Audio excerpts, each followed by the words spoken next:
Hey guys, it's Michelle and welcome back to my channel, Mickey Lee Creates. And in today's video, I will be sharing with you 4 dinners that we made during the week. 2 of them were Crockpot recipes and the other 2 were also very simple, easy to get on the table in like 15-20 minutes or less. So the first thing we're going to do is Cowboy Crockpot or Crockpot Cowboy Casserole.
So after I'm finished cutting my potatoes, carrots, and onion, I'm just going to fry up some hamburger.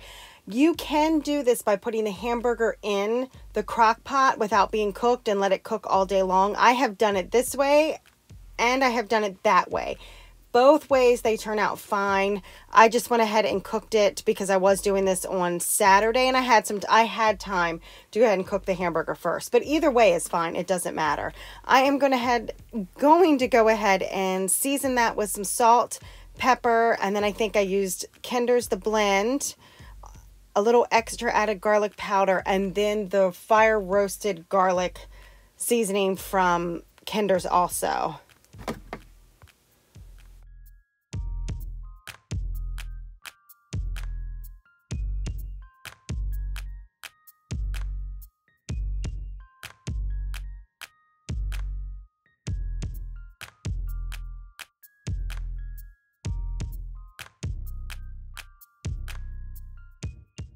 So once my ground beef was done, I just added that to my crock pot. I did spray this with some non-cooking spray. And then I'll add in a can of cream of mushroom soup. You could add in another can if you wanted to. It would make it creamier. I just had 1 can. Next time I might add another one, but this turned out fine. Either way, if you use 1 or 2, it doesn't really matter. Then I added in my potatoes, carrots, and onions that I chopped up. I will also add in a can of diced tomatoes and I leave the juice in and I don't add anything else. I don't add any water or anything like that.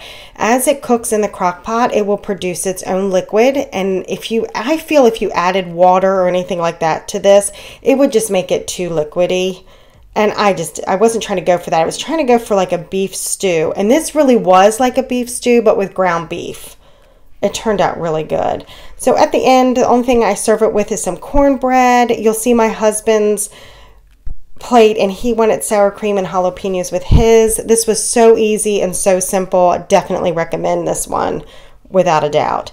Next up is pizza bagels. Pretty much self-explanatory. I will say I forgot to toast my bagels before I put the sauce on, but it's okay. I just stuck them in the air fryer after I put the sauce on for probably about 2 minutes at 375, took it out, and then added the rest of my toppings. Once they were on, then I just went ahead and put it back into the air fryer for about 8 to 10 minutes on 375, just until the mozzarella cheese was completely melted and the pepperonis were a little brown. These were great. By far the fastest, quickest meal I had this week.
and I would hope to be able to show you that by the end of next week at the latest.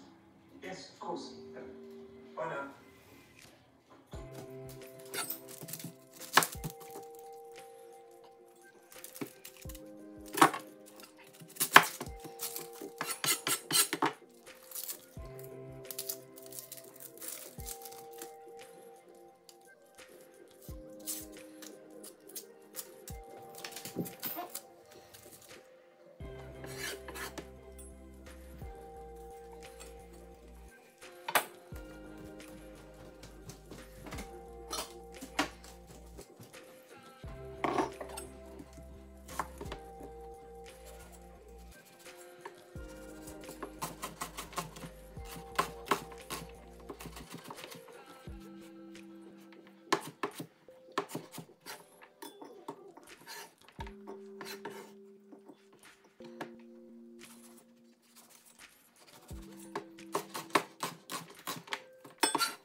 So I let my pork cook all day long. I think I did it for 7 hours on low. Started at about 6:45 in the morning and just let it cook.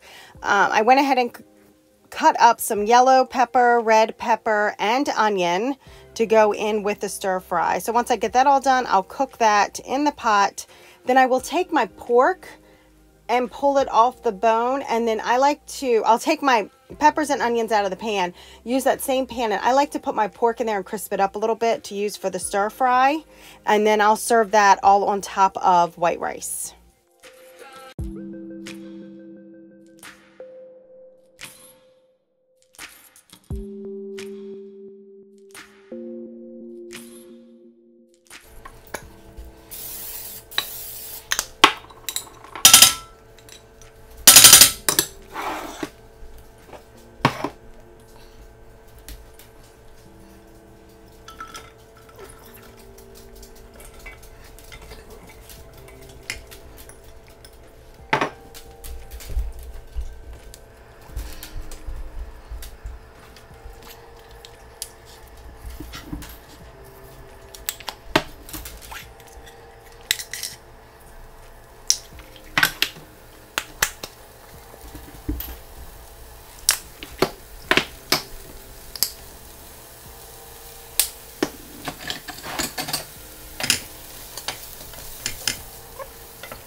And here it is. And of course I served it with mozzarella sticks because my husband does not like egg rolls. Another simple, easy dinner and on the table quick. And for our final one, it's grilled chicken tenders and just some fries. I did Nathan's French fries this time.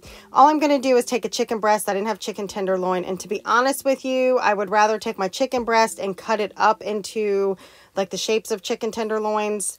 I know there's an easy hack that you can get the membrane out or whatever that's called, the tendon from the chicken tenders. I don't have much.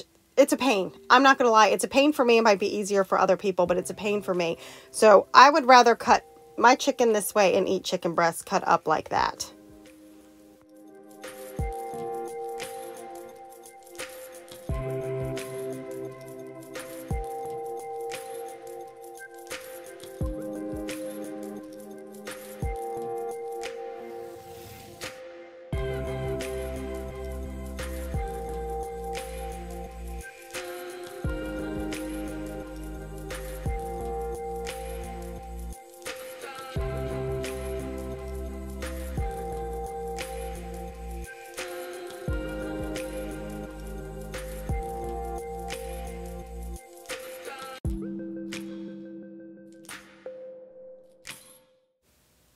All right, so once they're in, I go ahead and season them with salt, pepper, garlic. I know I did the Kinder's, the blend, and then I also did fire roasted garlic. That is probably my new favorite seasoning to use right now. And I did add some Italian seasoning to it. I will just cook these until they're done.